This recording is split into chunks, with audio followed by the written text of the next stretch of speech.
Honourable for St. James North. Thank you, Mr. Speaker. I rise in support of this bill, which has been a long time in coming, since 2018, when we first won the governance of this country again. We've been speaking about the amalgamation of these two entities, rural and urban development. So it's been, over 6 years in coming. And we certainly look forward, and I join my colleagues in looking forward to great efficiencies in terms of the social development of our people, who will come into play within these organizations.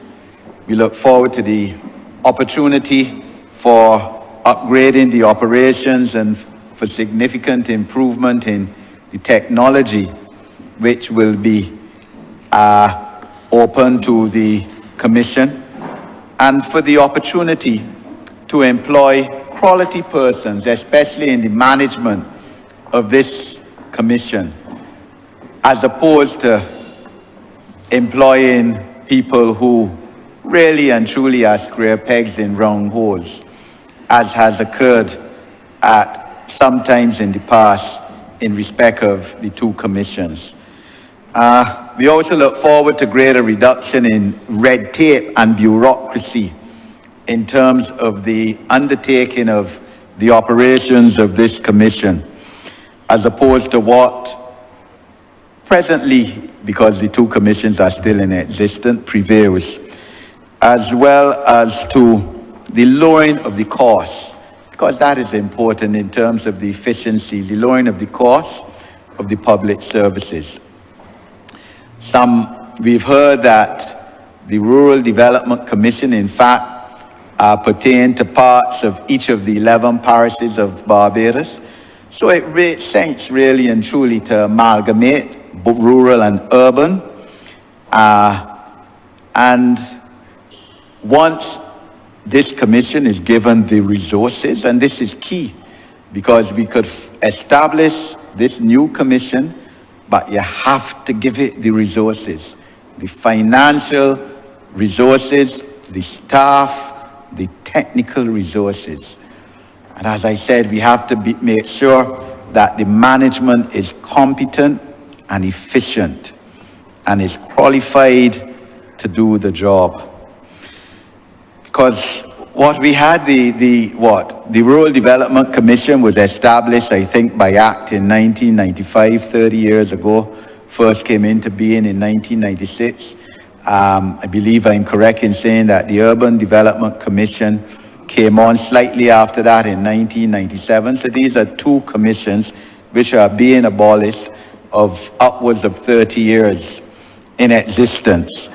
And the philosophy behind the establishment of those two commissions at that time certainly merited the times.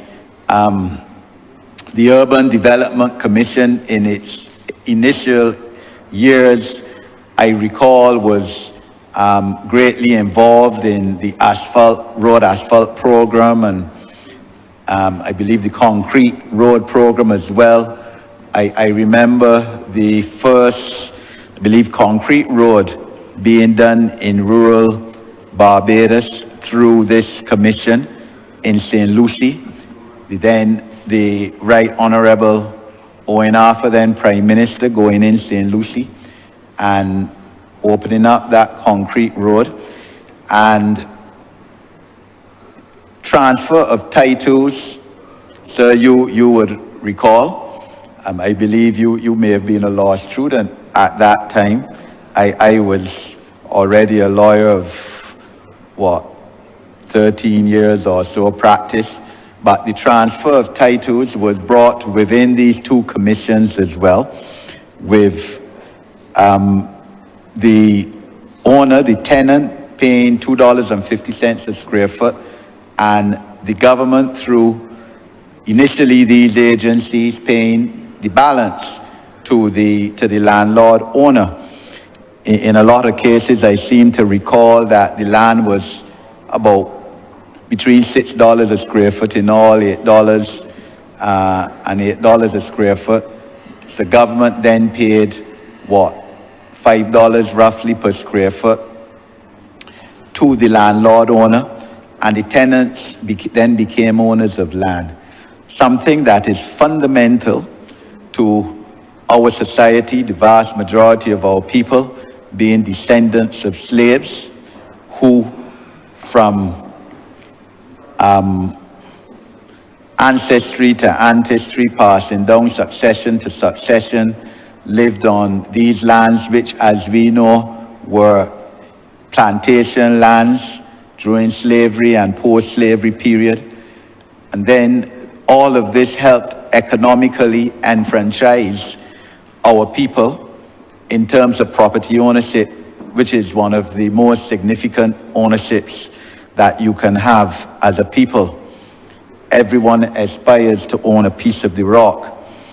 And therefore, both of these commissions, which are being abolished, serve tremendous purpose when they were first established, not least in terms of transferring titles to the residents and the tenants who lived on these properties. They can then obviously take title to their credit union, to their banks, and improve their homes and use the title to the land as mortgages for the children's education if a close relative became ill, for medical expenses and all of that. Obviously, these two commissions have done a lot of good work over the years in terms of house repairs and replacement to houses. But the reality of the situation, sir, is that the efficiencies of these commissions fell off. The start of the falling off of the efficiencies was part of the last decade, sir. 2008, 2018, when the Democratic Labour Party last was in office. I remember sitting, sir, as an opposition member of Parliament in the second half of that last decade, and I, in my private practice as a lawyer, became involved. I volunteered to act on behalf of tenants in two locations, especially in my constituency, Dublin Road, sir, in Weston, and in the Garden as well, sir, Reed Road, and where, especially in Dublin Road, tenants had paid in their share of the purchase price. As I said, $2.50 a square foot, $9,000, sir. And for years, the government, under the Democratic Labour Party, would not pay the government's share of the subsidy. So the tenants had lodged their money in the land registry of Barbados, the money sitting down there for 8 years, not getting any interest. They can't get any interest on it, sir. Government using the money for other purposes, and government not paying in its share of the subsidy. And I had meetings with the Ministry of Housing as an opposition MP, but also obviously, as I said, in my capacity as an attorney at law, working for my clients who were my constituents, with the then permanent secretary. I remember an afternoon and being told that there was just not enough money for this to happen, but we hope that there will be money next year. I remember one year being told that only about $500,000 was voted in the estimates and was available for this title of titles transfer. I mean, these are significant aspects of our social development that fell by the wayside under the last Democratic Labour Party government. We hope, certainly I hope, that monies would be put in the estimates, this next year's estimates to start with, to enhance this transfer of titles program, sir. It is very important for us as a people who, as I said, have come out of slavery, colonialism, to empower our people. These two commissions, of course, gave loans, as we heard earlier today from both the acting Prime Minister presenting and especially the Honourable Member for St. James South in terms of business entrepreneurship and establishment of cottage industries among our people, an enterprise loan program, sir. Loans, of course, especially within the Rural Development Commission, were given for agricultural purposes and for agricultural development, sir. And I want to use this opportunity, Mr. Speaker, to urge our fellow Barbadians, look, when you borrow money from these entities, in this case, the Rural and Urban Development Commission, pay back the loans. Because, you know, too many of our people, Mr. Speaker, regard a loan from a government department as money that you don't have to pay back. That is a grant. And that, you know, this government money, man, so, you know, I ain't really got to help my head about paying this back. I got to pay mother bills, light bill, telephone bill, etc. And the loan from the government, you know, is secondary. Not so.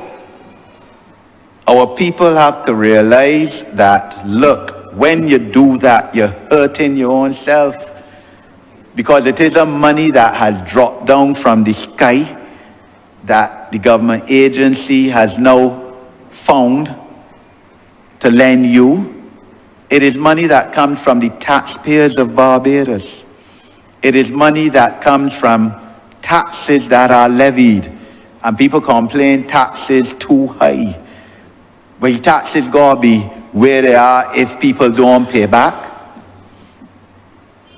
Where what it is, and I'm certain that we will hear during the estimates debate, which I believe will start next week, how much money is owed, how many billions of dollars is owed by Barbadians, by people who live here, to the government of Barbados for various loans, whether it is student revolving loan fund, monies owed to national housing, monies owed in income tax, VAT, NIS, other monies owed to BRA. You know, we can't operate as a country in this mold. So I really urge, because I know that the Rural Development Commission and Urban Development Commission went through times when they had big outstanding loan portfolios owed by people they had lent money to start industries, to start entrepreneurship activities. And we really have to do better than that as a country.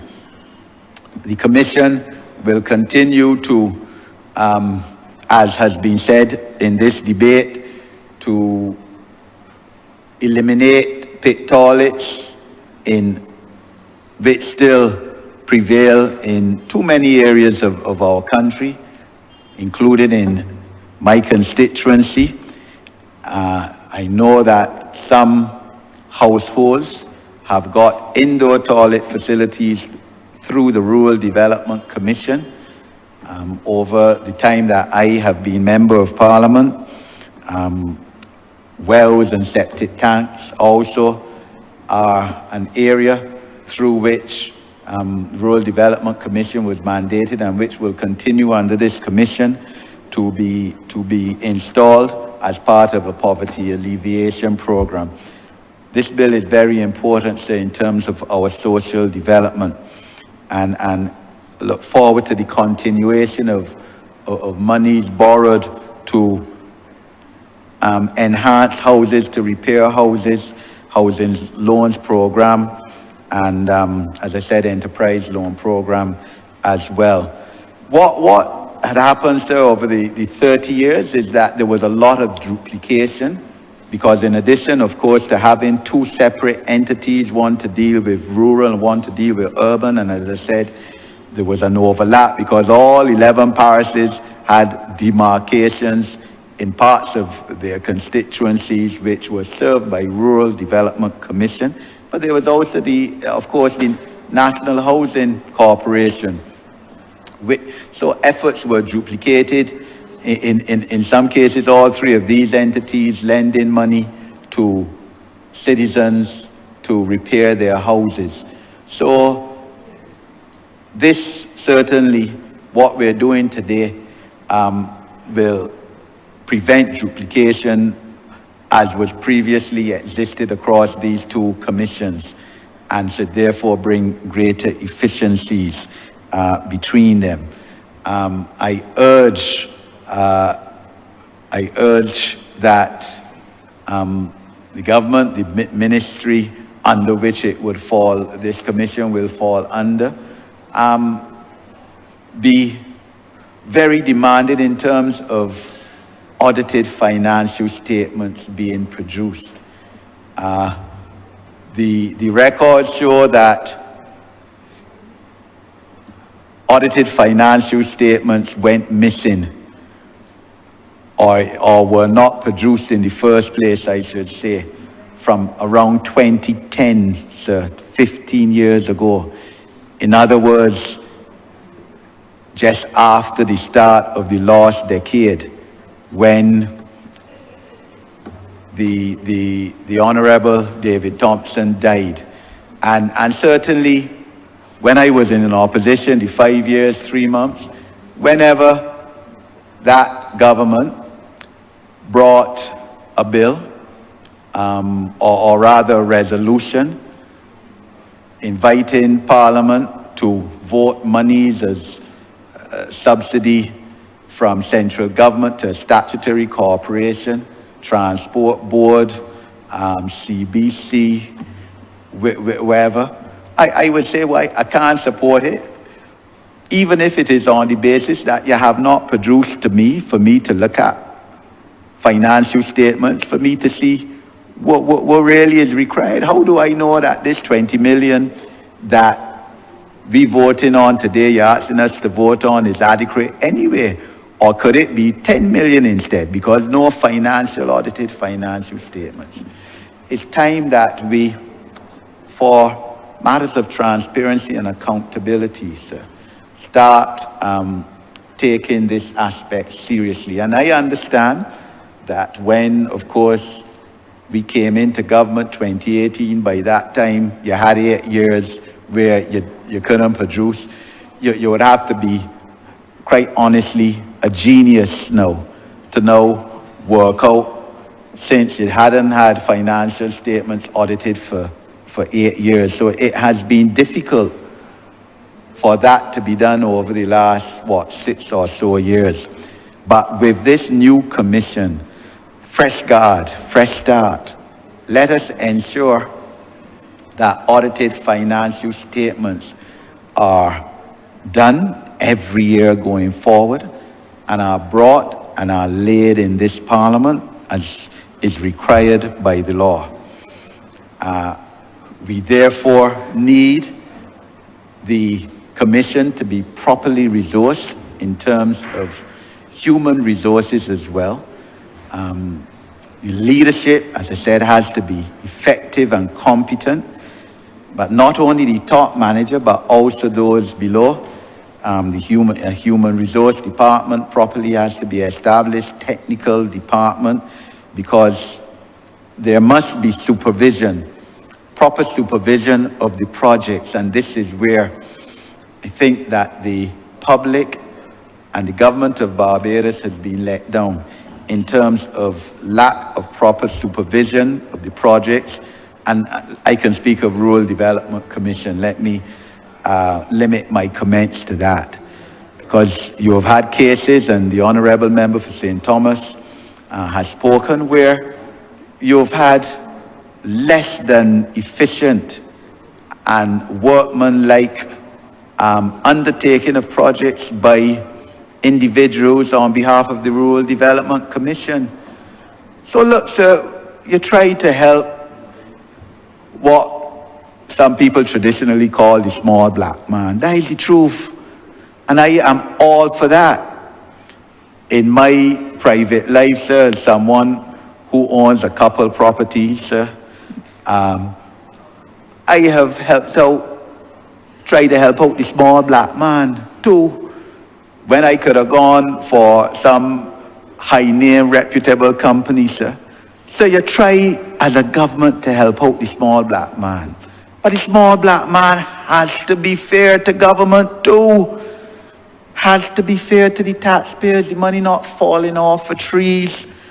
So therefore, I really urge those who get the opportunity to do work as part of our thrust to create more entrepreneurs and a cadre of people and bring economic wealth to those who are traditionally disadvantaged, that we have to do proper work. So there have been instances in my constituency where, as the acting Prime Minister, Senior Minister, member for Christchurch West will tell you that 4 weeks ago, I believe it was just over 4 weeks ago, he went on a tour with me, and the Ministry of Economic Affairs senator from the other place was there too. And one of the houses I took the team to was a house that for almost 3 years now repairs started, and can't be completed. Old lady, about 80 years old. It's not fair. Not fair to her, nor to the government that has paid money for this project. And now government has to look for another set of money, I believe is $25,000 I've seen, to try and complete the repairs. So we need efficiencies in supervision. Also, there are cases where the projects take too long to complete. That is the truth. Projects by Rural Development Commission, again, Senior Minister would know of one where I almost tore out my hair and behaved badly, and that's not my nature, sir. You know me long. That ain't my nature to behave bad, but sometimes you've got to behave bad and get on bad and to get some things done. Where 2.5 years, a house can't get complete. And government having to pay the rent for the occupants of the house for the 2.5 years. So that is double now wastage because the contractor is not efficient. So we have to be sure, as much as possible, to ensure that the contractors, the people who do the work, the people who get contracts for services to do these works, independent contractors, are efficient and are properly supervised and are held to account, and are not paid any more monies than the work that they have done. Because this is taxpayers' money that we're dealing with. So that requires proper technical staff, qualified, who can supervise these projects efficiently. The reality, sir, is that, look, we know that there are 30 constituencies. The pie is small. The government has to juggle, and it has to be a difficult task for the Honourable Ministers of Finance, and one of whom, of course, the lead Honourable Minister of Finance being the Prime Minister, to juggle all the parts which have to be put in for Barbados to work smoothly. And therefore, I understand that my constituency may not have got as much as some others in terms of house repairs, etc. I am grateful to the senior minister who has got involved in terms, senior minister, honourable member for Christchurch West, who has gotten involved and has pledged that he will ensure that St. James North gets some more houses done within the foreseeable future, house repairs done. And so the reality of it, look, as I said, government can't do everything, so I threw my foundation, Clarkson Foundation, in repairing 4 houses at this time, as I have done through my foundation in the past, because can't expect that government going to do all. So at the present time, I through my foundation, repairing 4. So this is the reality of politics, what you have to do as a politician to help your people. I noticed that there is going to be the establishment of a rural and urban development fund under the Act, and that is good, sir. And part of that fund also will be to accept grants and donations, which can be used in the development of our people in fulfillment of the objectives of the Act. And I really hope that there could be a thrust to involve the diaspora in terms of the development and putting in grants and donations in this fund. People who have done well, who have been born in most cases in poverty, as a way to give back to their country in terms of our social development, because that is what this is about. The issue of derelict buildings, sir, is very important as well. We spoke a bit about derelict buildings 2 Tuesdays ago when we discussed the Health Services Amendment Bill. But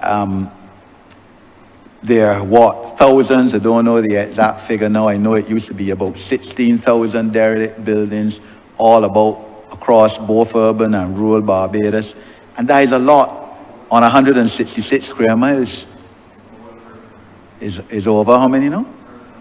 Is 1,300 now. Sorry, I said 16,000, I meant 1,600. Might be a bit less now, I don't know, but I see that the bill also mandates, when it becomes law, the commission to deal with derelict buildings, and that is also going to be a significant responsibility on the commission. The minister under section 14 may give the commission directions of a general nature. In respect of policy, the commission shall comply with these directions. We know, Mr. Speaker, you know very well too, of course, that in some pieces of legislation, the directions are specific. I like the idea of general directions, which gives, the commission obviously leeway. You don't need political interference all the time in the operations of a commission, statutory board. We've seen the case under the last government with Barbados Water Authority, sir, where $1.49 billion unaccounted for by the then Member of Parliament for St. Philip West, who thankfully present Honourable Member for St. Philip West beat. And I look forward to that honourable member beating that member again, because I don't know why he's coming back. Close to 70 years old, he had his time already, got beaten twice and running again.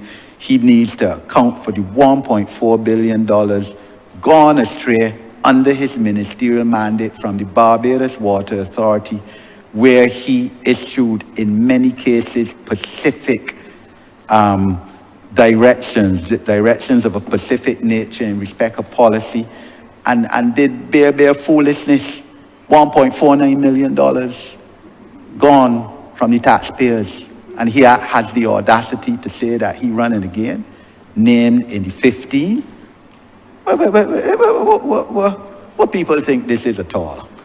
But, that is the nature of a democracy that we encounter. A Democratic Labour Party now led by an individual. And, I listened to the Honourable Member for St. George South here today, and I was wondering if I should call the police, because a man, he was half killing somebody sometimes, real bad. He was half killing the leader of the opposition, and dealt with him in a substantive way today. But, we have to remember, and sometimes you have to have sympathy for the Honourable Leader of the Opposition, because the Honourable Leader of the Opposition was in this party for 6 years. He was part of us totally condemning the years under which the Democratic Labour Party last held government, between 2008 and 2018. I remember, I think it was December 2016, when we had a meeting down Top Rock, where I spoke and he spoke on that platform, condemning the then Prime Minister, the then member for St. Michael's South, tremendously. Well, nobody cursed the then Prime Minister worse than the now Leader of the Opposition that night.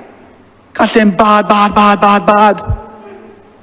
So he himself agrees with us that the Democratic Labour Party in its last term of office was an abysmal failure to the people of Barbados. So really and truly, you find yourself in a tremendous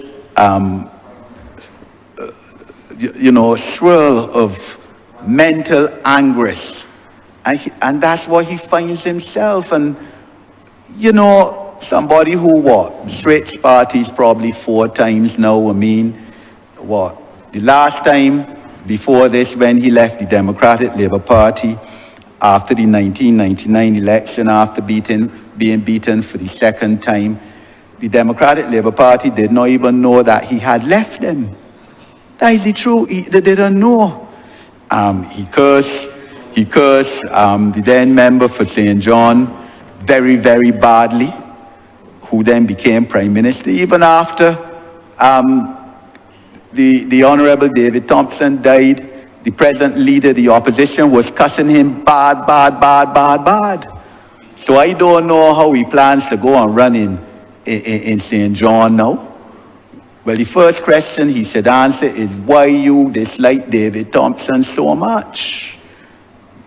That from the time you left the Democratic Labour Party in 2000 or around there, after getting beaten twice and blaming David Thompson and the elder statesman of the DLP, Sir Philip Graves, for the 2 election defeats, and even continuing to curse David Thompson up to 2010, when he regrettably died, and thereafter. How can you now be thinking of running in St. John? But that is the psychological problem of the Honourable Leader of the Opposition, sir. So, every week when he comes in, and as the Honourable Member for St. George South emphasised that today, keeps repeating himself in speeches of 2-3 hours, which can be done in a half hour, you have to understand the basis of his position. But sir, I digress. The commission will now have a 9-member board, should be more nimble. I'm assuming that board will be made up as well of very competent people who have interests throughout Barbados, in both rural and urban Barbados. And we really look forward to the advancement of the work of this commission as part of the development of this Barbados. I know that there are many people who hold the view that there are two Barbadoses and that rural Barbados may not be given as much resources as urban Barbados. You know, traditionally, even 20 years ago, 10 years ago. But, sir, with the amalgamation of this now rural and urban into one commission, we look forward to great efficiencies and a greater equity in the development of Barbados for the benefit of all our people. I'm obliged to you, sir.